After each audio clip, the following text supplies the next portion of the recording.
ബിസ്മില്ലാഹിർ റഹ്മാനിർ റഹീം. അൽഹംദുലില്ലാ വസ്സലാത്തു വസ്സലാമു അലാ റസൂലില്ലാ വഅലാ ആലിഹി വസഹ്ബിഹി വമൻ വാലാ. മുഹറം 10 അഥവാ ആശൂറ നോമ്പുമായി ബന്ധപ്പെട്ട് പൊതുവെ ആളുകൾ ചോദിക്കാറുണ്ട്, നബി സല്ലല്ലാഹു അലൈഹി വസല്ലമ മദീനയിലെത്തി അടുത്ത കൊല്ലം ഞാൻ ജീവിച്ചിരിക്കുകയാണെങ്കിൽ മുഹറം 9 താസുവ അതുകൂടി ഞാൻ അനുഷ്ഠിക്കുന്നതാണ് എന്ന് നബി സല്ലല്ലാഹു അലൈഹി വസല്ലമ പറഞ്ഞു. ഇത് പറയാനുള്ള പശ്ചാത്തലം, ജൂതന്മാർ നോമ്പെടുക്കുന്നത് കണ്ടു. മൂസാ നബിയും അനുയായികളും ഫിറൗനിൽ നിന്ന് രക്ഷപ്പെട്ട ദിവസമാണ്. അന്നേ ദിവസം അതിൻ്റെ നന്ദി സൂചകമായി മൂസാ നബി അലൈഹിസ്സലാം നോമ്പെടുത്തിരുന്നു. ഞങ്ങളും അത് ഫോളോ ചെയ്യുകയാണ് എന്ന് ജൂതന്മാർ പറഞ്ഞപ്പോൾ നബി സല്ലല്ലാഹു അലൈഹി വസല്ലം പറഞ്ഞു, നിങ്ങളെക്കാൾ മൂസാ നബിയുമായി കടപ്പെട്ടവർ ഞങ്ങളാണ്. ഇൻഷാ അല്ലാഹ് അടുത്ത കൊല്ലം ജീവിച്ചിരിക്കുകയാണെങ്കിൽ മുഹറം 9 ഞാൻ നോമ്പെടുക്കുന്നു റസൂൽ പറഞ്ഞു. അപ്പോൾ ആളുകളുടെ ചോദ്യം, നബി സല്ലല്ലാഹു അലൈഹി വസല്ലം 10 കൊല്ലാണ് മദീനയിൽ കഴിഞ്ഞത്.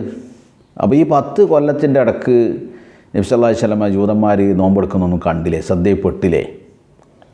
അപ്പോൾ അടുത്ത കൊല്ലം ഞാൻ ജീവിച്ചിരിക്കുകയാണെങ്കിൽ 9 എടുക്കുമെന്ന് പറയുമ്പോൾ ഏറ്റവും അവസാനത്തെ കൊല്ലമാണോ നബി സല്ലല്ലാഹു അലൈഹി വസല്ലം മുഹറം 10 നോമ്പെടുത്തത് എന്നൊക്കെയുള്ള സംശയങ്ങൾ പലരും ചോദിക്കാറുണ്ട്. അപ്പോൾ ഈ സംശയത്തിനൊരു നിവാരണം എന്നുള്ള നിലക്ക് ചില കാര്യങ്ങൾ പറയുകയാണ്. ഒന്നാമതായി, മുഹറം 10 നോമ്പ് അഥവാ ആശൂറ നോമ്പ് എന്നത് മദീനയിൽ വെച്ചൊന്നും തുടങ്ങിയതല്ല. ഹദീസുകളിൽ നമുക്ക് കാണാൻ സാധിക്കും. ഇമാം ബുഖാരി തന്നെ ഉദ്ധരിക്കുന്ന ഹദീസിൽ കാണാം, ആയിഷ റളിയല്ലാഹു അൻഹ പറയാണ്, കാന യൗമു ആശൂറ തസൂമുഹു ഖുറൈശ് ഫിൽ ജാഹിലിയ കാലത്ത് ഖുറൈശികൾ എടുക്കാറുണ്ടായിരുന്ന നോമ്പായിരുന്നു. ഖുറൈശികൾ നോമ്പെടുക്കുക. വക്കാന റസൂലുള്ളാഹി സ്വല്ലല്ലാഹു അലൈഹി വസല്ലം യസൂമുഹു, നബി സല്ലല്ലാഹു അലൈഹി വസല്ലമയും നോമ്പെടുക്കാറുണ്ടായിരുന്ന ആശൂറ. ഫലമ്മ ഖദിമൽ മദീനത സാമഹു വ അമറ ബിസിയാമിഹി, മദീനയിലെത്തിയപ്പോൾ നബി സല്ലല്ലാഹു അലൈഹി വസല്ലമ നോമ്പെടുക്കാൻ വേണ്ടി നിർദ്ദേശിക്കുകയും ചെയ്തു. ഫലമ്മ ഫുരിള റമദാനു, അങ്ങനെ റമദാൻ നിർബന്ധമാക്കപ്പെട്ടപ്പോൾ തറക്ക യൗമ ആശൂറ ഫമൻ ഷാ സാമഹു വമൻ ഷാ തറക്കഹു. അപ്പോൾ റമദാൻ നോമ്പ് നിർബന്ധമാകുന്നതിന് മുമ്പ് തന്നെ മുസ്ലിങ്ങൾക്ക് നിർബന്ധമാക്കപ്പെട്ടിരുന്ന നോമ്പാണ് ആശൂറ എന്നൊക്കെ പണ്ഡിതന്മാർ ഈ ഹദീസിൻ്റെ അടിസ്ഥാനത്തിൽ പറയുന്നുണ്ട്. ഖുറൈശികൾ നോമ്പെടുക്കാറുണ്ടായിരുന്നു. നബി സല്ലല്ലാഹു അലൈഹി വസല്ലം ഹിജ്റ പോയി മദീനയിലെത്തിയപ്പോൾ നബി സല്ലല്ലാഹു അലൈഹി വസല്ലം അത് തുടർന്നു, സഹാബിമാരോട് എടുക്കാൻ വേണ്ടി നിർദ്ദേശിക്കുകയും ചെയ്തു. അപ്പോൾ ഇതാണ് ആശൂറ നോമ്പിൻ്റെ 1ാം ഘട്ടം. അപ്പോൾ സ്വാഭാവികമായും അവിടെ മദീനയിലുണ്ടായിരുന്ന ജൂതന്മാരൊക്കെ നോമ്പെടുക്കാറുണ്ടായിരുന്നു, അതോടെ വിഷയമായിരുന്നില്ല. പക്ഷേ മദീനയിലെത്തി തുടക്കകാലത്തൊക്കെ ജൂതന്മാരുമായി സമരസപ്പെട്ട് താതാത്മ്യപ്പെട്ട് പോവുക എന്ന ഒരു ശൈലിയായിരുന്നു. വിലക്കപ്പെടാത്ത കാര്യങ്ങളിലൊക്കെ അവരുമായി തർക്കവിതർക്കങ്ങളൊന്നും പോകാതെ അവരുമായി ഒരു സമരസപ്പെട്ടു പോവുക എന്ന പോളിസിയായിരുന്നു തുടക്കത്തിൽ നബി സല്ലല്ലാഹു അലൈഹി വസല്ലം സ്വീകരിച്ചിരുന്നത്. പക്ഷേ ജൂതന്മാർ ആ രൂപത്തിലല്ല. അവർ ചതിയും വഞ്ചനയും കരാറ് ലംഘനവും നബി സല്ലല്ലാഹു അലൈഹി വസല്ലമയ്ക്കെതിരെ തന്നെ ഗൂഢാലോചന നടത്തുകയും അദ്ദേഹത്തെ തന്നെ നിഷ്കാസനം ചെയ്യാൻ വേണ്ടിയിട്ടുള്ള പല ഗൂഢതന്ത്രങ്ങളുമൊക്കെ മെനയുകയും ഇസ്ലാമിനെതിരെ ശക്തമായ ഗൂഢതന്ത്രങ്ങൾ ആവിഷ്കരിക്കുകയൊക്കെ ചെയ്ത് ആ ശത്രുത അവർ വെളിപ്പെടുത്തി. അവർക്ക് ഇനിയൊരു ന്യായമില്ലാത്ത രൂപത്തിൽ അവരത് അങ്ങനെ മാറിയപ്പോൾ അവരോടുള്ള സമീപനത്തിൽ ഓരോന്നിലും മാറ്റം വന്നു തുടങ്ങി. അപ്പോൾ പല വിഷയത്തിലും ഖാലിഫുൽ യഹൂദ് എന്ന് നബി സല്ലല്ലാഹു അലൈഹി വസല്ലം സഹാബിമാർക്ക് നിർദ്ദേശം കൊടുത്തു. അപ്പോൾ ആ പശ്ചാത്തലത്തിലാണ് ഈ ആശൂറ നോമ്പും എല്ലാവരും ഒരുമിച്ച് നോമ്പെടുക്കുന്നതിൽ അവരുമായി ഒരു താതാത്മ്യം അവിടെയും വന്നപ്പോൾ അവരേത് അടിസ്ഥാനത്തിലാണ് എടുക്കുന്നത് എന്ന് നബി സല്ലല്ലാഹു അലൈഹി വസല്ലം ചോദിക്കുന്നത്. അങ്ങനെ ചോദിച്ചപ്പോഴാണ് അവർ ആ ന്യായം വെളിപ്പെടുത്തിയത്. ആ സന്ദർഭത്തിൽ നബി സല്ലല്ലാഹു അലൈഹി വസല്ലം സഹാബിമാർ ചോദിച്ചാണ്. അപ്പോൾ നമ്മൾ അതുവരെ ആ സമയത്ത് നബി സല്ലല്ലാഹു അലൈഹി വസല്ലമക്ക് കിട്ടിയ ഒരു വിവരമല്ല ആശൂറ നോമ്പ് എന്നുള്ളത്. നേരത്തെ നബി സല്ലല്ലാഹു അലൈഹി വസല്ലം എടുക്കാറുണ്ടായിരുന്നു, എല്ലാവരും എടുക്കാറുണ്ടായിരുന്നു. അപ്പോൾ അവരെടുക്കുന്നു എന്നതുകൊണ്ട് പ്രത്യേകിച്ചൊരു പ്രത്യേകതയൊന്നും ഇതിനുണ്ടായിട്ടുമില്ല. നബി സല്ലല്ലാഹു അലൈഹി വസല്ലമയും സഹാബത്തുമൊക്കെ നോമ്പെടുക്കാറുമുണ്ടായിരുന്നു. അപ്പോൾ ഖാലിഫുൽ യഹൂദ എന്ന് പറയുന്ന ഈ സമീപനം അവരുടെ ശത്രുതയൊക്കെ മൂർച്ഛിച്ചപ്പോൾ ഇങ്ങനെ വന്നപ്പോൾ സഹാബിമാരുടെ ഭാഗത്തുനിന്ന് സ്വാഭാവികമായും അങ്ങനെ ഒരു ചിന്ത ഉണ്ടായിരിക്കണം.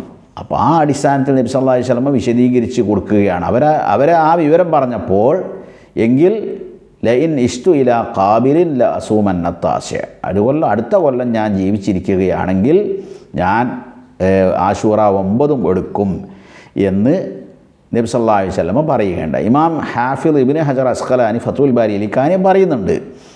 വഖദ് കാന സല്ലല്ലാഹു അലൈഹി വസല്ലം യുഹിബ്ബു മുവാഫഖത അഹ്ലിൽ കിതാബി ഫീമാ ലം യുഅ്മർ ഫീഹി ബിശൈഇൻ. പ്രത്യേക നിർദ്ദേശങ്ങളൊന്നും വന്നിട്ടില്ലാത്ത വിഷയത്തിൽ അഹ്ലി കിതാബുമായി സമരസപ്പെട്ടു പോവുക എന്നതിനെ നബി സല്ലല്ലാഹു അലൈഹി വസല്ലം ഇഷ്ടപ്പെട്ടിരുന്നു. വലാസിയമ ഇദാ കാന ഫീമാ യുഖാലിഫു ഫീഹി അഹ്ലുൽ ഔസാൻ, വിഗ്രഹാരാധകരുമായി എതിരാവുന്ന വിഷയത്തിൽ, പ്രത്യേകിച്ച് അങ്ങനത്തെ വിഷയങ്ങളിൽ. ഫലമ്മ ഫുതിഹത്ത് മക്കത്ത് വസ്തുഹിറ അമ്രുൽ ഇസ്ലാമി അഹബ്ബ മുഖാലഫത്ത് അഹ്ലിൽ കിതാബി ഐളൻ കമാ സബത ഫി സ്വഹീഹ്.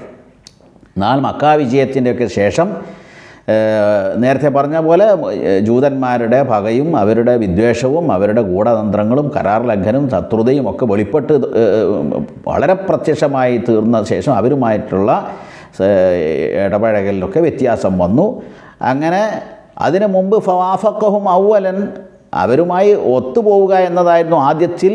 വഖാല നഹ്നു അഹഖു ബി മൂസാ മിൻകും എന്ന് പറയുന്നതൊക്കെ ആ സമയത്താണ്. അവിടെ ഖിലാഫ് മുഖാലഫത്തിൻ്റെ കാര്യം പറഞ്ഞിട്ടുണ്ടായിരുന്നില്ല. സുമ്മ അഹബ്ബ മുഖാലഫത്തഹും, എന്നാൽ പിൽക്കാലത്ത് അവരുമായി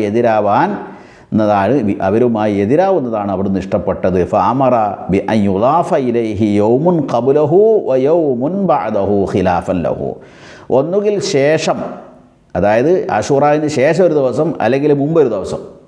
അപ്പോൾ അതുകൊണ്ട് തന്നെ മറാത്തിബ് ആശൂറ സലാസ എന്ന് പറഞ്ഞുകൊണ്ട് ഇമാം ഇബ്നുൽ ഖയ്യിം ഇതുപോലെ തന്നെ ഫത്ഹുൽ ബാരി ഇബ്നു ഹജർ അസ്ഖലാനി പറഞ്ഞതുപോലെ പറയുന്നുണ്ട്. എന്നുവെച്ചാൽ മറാത്തിബ് അതിൻ്റെ വിധാനങ്ങൾ ഇന്ന രൂപത്തിലാണ്. 1 10 മാത്രം എടുക്കുക, 2 9ഉം 10ഉം എടുക്കുക, 3ാമത്തെ മർത്തബ 9ഉം 10ഉം 11ഉം എടുക്കുക. സൂമു യൗമൻ ഖാലിഫുൽ യഹൂദ സൂമു യൗമൻ ഖബ്ലഹു ഔ യൗമൻ ബഅദഹു എന്ന് പറഞ്ഞ ഹദീസ് കാണാമെങ്കിലും അത് നിവേദക പരമ്പര ദുർബലമാണ്. പക്ഷേ പണ്ഡിതന്മാരൊക്കെ അങ്ങനെയും ഒരാൾക്ക് എടുക്കാം, മുഖാലഫത്തിൻ്റെ ഭാഗമായിട്ട് നബി സല്ലല്ലാഹു അലൈഹി വസല്ലം അങ്ങനെ പറഞ്ഞിട്ടുണ്ട്. ആ ഹദീസ് അതിൻ്റെ സനദ് ദുർബലമാണെങ്കിലും അത് ഇത്തരം വിഷയങ്ങളിൽ അവലംബിക്കാവുന്നതാണ് എന്ന് പണ്ഡിതന്മാർ വിശദീകരിച്ചിട്ടുണ്ട്. അപ്പോൾ അതുകൊണ്ട് ഇങ്ങനെ മുഹറം 10ൻ്റെ നോമ്പ് ഈ രൂപത്തിലൊക്കെ ഏതായാലും പ്രബലമായിട്ട് നബി സല്ലല്ലാഹു അലൈഹി വസല്ലം അനുഷ്ഠിച്ചതും പ്രബലമായിട്ടുള്ളതുമായ നോമ്പ് മുഹറം 10ൻ്റെതാണ്. 9ഉം 10ഉം എടുക്കുന്നത് കൂടുതൽ നബി സല്ലല്ലാഹു അലൈഹി വസല്ലം ജീവിച്ചിരിക്കാത്തതുകൊണ്ട് മാത്രമാണ് എടുക്കാതെ പോയത് എന്നർത്ഥം. അപ്പോൾ 9ഉം 10ഉം എടുക്കുന്നതാണ് ഏറ്റവും ഉത്തമമായിട്ടുള്ളത് എന്നർത്ഥം. ഇത്രയുമാണ് ഈ മുഹറം നോമ്പുമായി ബന്ധപ്പെട്ട് സംക്ഷിപ്തമായി പറയാനുള്ളത്. അസ്സലാമു അലൈക്കും വറഹ്മത്തുള്ളാഹി വബറകാതുഹു.